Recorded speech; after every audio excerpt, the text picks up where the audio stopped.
হইতাছে। বিগত 2-3 মাস ধরেই আমরা এই মুভমেন্টের সাথে আমরা আছি। আমরা বর্তমানে আমরা যে আরটিআই রিপোর্ট আমরা হাতে আছে, 2022 সালের আরটিআই রিপোর্ট অনুসারে 5304টা পোস্ট ভ্যাকেন্ট ছিল। কিন্তু 2019 সালের থেকে 2025 সাল পর্যন্ত দীর্ঘ 7 বছর কোনো নিয়োগ হয় নাই। এসটিজিটি 9 ক্লাস 9-10 এর টিচার এখন পর্যন্ত নিয়োগ হয় নাই। ক্লাস শুধু যারা টেট 1 টেট 2 উত্তীর্ণ হচ্ছে তাদের দিয়ে 9-10 এর ক্লাস করানো হচ্ছে। আমরা বিগত দিনে দেখছি যে যারা ছাত্রছাত্রীরা পর্যন্ত এখন আন্দোলনে নেমেছে। ওদেরও ডিমান্ড যে শিক্ষক স্বল্পতা দূর করার জন্য 400 জন টিচার, 400 জন স্টুডেন্টের জন্য 4-5 জন টিচার। এটা নিয়ে বলার যে যদি আমাদের রাজ্য সরকার অবশ্যই দেখতো, তাহলে তো আজকে 5360টা 4টা পোস্ট থেকে অবলুপ্ত হয়ে 2176টি পোস্টের জন্য আমরা দাবি করতাম না। আর 2176 পোস্টের ব্যাপারে আমাদের মাননীয় মুখ্যমন্ত্রী আমাদের পবিত্র বিধানসভায় আমাদের জানিয়েছেন এবং নোটিফিকেশন জারি করেছেন 700 টিচারের। কেন? আমরা জানতে চাই বাকি অবলুপ্ত পদগুলো, যে পদগুলো অবলুপ্ত হয়ে গেছে সেগুলোকে আমরা উত্তীর্ণ প্রার্থীদের দিয়ে কেন পূরণ করানো হচ্ছে না? 2176 তো অন্তত সম্পূর্ণ পূরণ করা দরকার।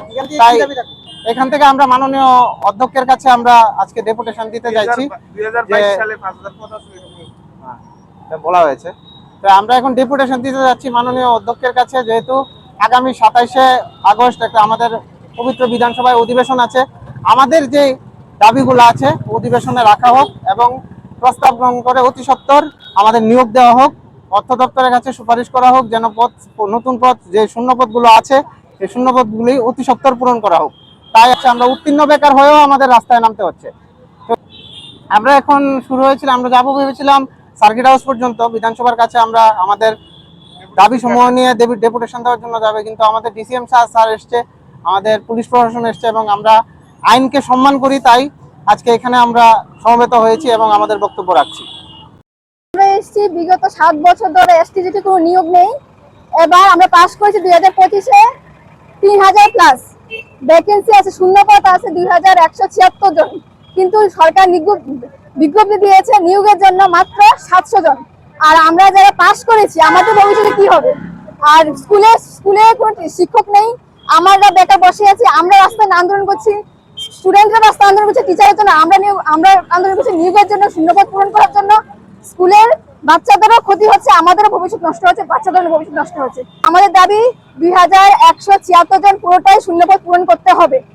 শুধু 700 জন নয়, শুধু 700 জন নিয়োগ করলে আমাদের ভবিষ্যৎ কি? আর বাকি শূন্যপদ কোথায় যাবে?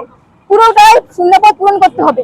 3000-এর মধ্যে 2176 জনকেই পূরণ করতে হবে। এর জন্য তো আমরা এসেছি। উনি বলছে আমাদের পাশে আছে, অথচ স্কুলের বাচ্চারা যে সময় স্কুলে বই খাতা নিয়ে থাকার কথা সেই সময় রাস্তায় নামতে হচ্ছে বাচ্চাদেরকে। আর আমরা যে সময় স্কুলের শিক্ষকতা করার কথা, আমরা পাস করে বসে আছি, আমাদেরকে নিয়োগ করছে না। বাচ্চাদেরকে রাস্তায় নামতে হচ্ছে, আমাদের রাস্তায় নামতে হচ্ছে।